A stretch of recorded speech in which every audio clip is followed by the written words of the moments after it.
আপার চেম্বারে তো সবাই বাংলাদেশের যে এলিট ক্লাস তারা তাকায় আছে যে আমি ওখানে যেতে চাই। এই কারণে সবাই এই ব্যাপারে কিন্তু সবাই খুব একাট্টা হয়ে আছে যে আপার চেম্বার দরকার।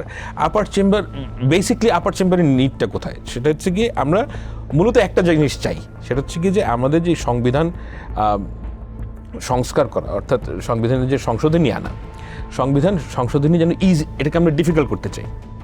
কারণ 2/3 মেজরিটি পেয়ে গেলে কেউ যাতে চাইলেই এটা করতে না পারে। অ্যান্ড এই স্পিরিটটার সাথে আমি একমত যে সরকারের বাংলাদেশের প্রেক্ষাপটে যখন একটা পলিটিক্যাল পার্টি 2/3 মেজরিটি পায়, তারা যাতে ইচ্ছা মতন আপনি যদি খুব খেয়াল করে দেখেন যে বাংলাদেশের বড় বড় পলিটিক্যাল ক্যাচালগুলো কিন্তু সব এই কারণেই হয়েছে যে তত্ত্বাবধায়ক সরকার আনা, তত্ত্বাবধায়ক সরকার ডিসলভ করে দেওয়া, এই কারণগুলোতেই কিন্তু বাংলাদেশের মূল যে পলিটিক্যাল ক্যাচালগুলো হয়েছে। এবং এই গাছটাকে টাফ করা উচিত, and I agree with it.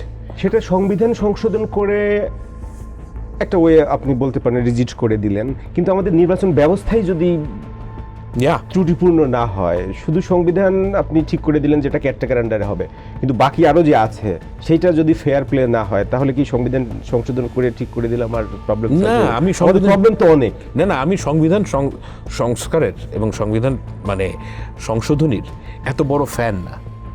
কারণ হচ্ছে কি, আমি প্রথম থেকেই বলছি যে আমি এই বাংলাদেশে গত 1 বছরে আমি যেটা দেখলাম, সবাই সংবিধানকে বেদ বাক্য মনে করে। সংবিধান সংস্কার করা দরকার, এটা আমি মানি, কিন্তু এইটা আমাদের ক্রাক্স অফ দ্য ম্যাটার না। কারণ হচ্ছে গিয়ে সংবিধান আপনি যাই লিখেন, ওইটার স্পিরিটটা আপনি ফাংশন করছেন কি করছেন না, এইটা তো ভাইয়া লিখে এনশিওর করা সম্ভব না।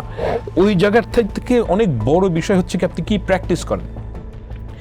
প্র্যাকটিস করাটা হচ্ছে কি মোস্ট ইম্পর্টেন্ট থিং না। ওই পয়েন্ট অফ ভিউ থেকে আমি একটা জিনিস বলতে চাই যে আমাদের যেই জায়গাটা দরকার সবচেয়ে বেশি, সেটা হচ্ছে গিয়ে নির্বাচনী ব্যবস্থাটা, এন্টায়ার নির্বাচনী ব্যবস্থাটা যেন ফ্রি অ্যান্ড ফেয়ার হয়।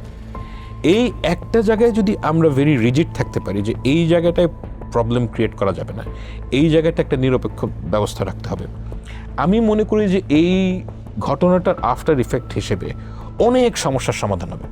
কারণ যে কোনো পলিটিক্যাল পার্টি সে যদি জানে যে তার ক্ষমতায় যাওয়ার একমাত্র রাস্তা হচ্ছে গিয়ে জনগণের সাপোর্ট, সে অনেক কাজ করবে না। যে আওয়ামী লীগের সুবিধাটা কী ছিল? আওয়ামী লীগ জানতো যে তাকে নির্বাচনে জিততে হবে না ক্ষমতায় থাকার জন্য, সেজন্য তারা লুটপাট করছে। কিন্তু আপনার যদি এটা জানা থাকে যে আমাকে নির্বাচনে জিততে হবে মাস্ট, তাহলে সে ওই লেভেলের চুরি চামারি হয়তো হবে ছোটোখাটো কিছু, কিন্তু লুটপাট করতে পারবে না।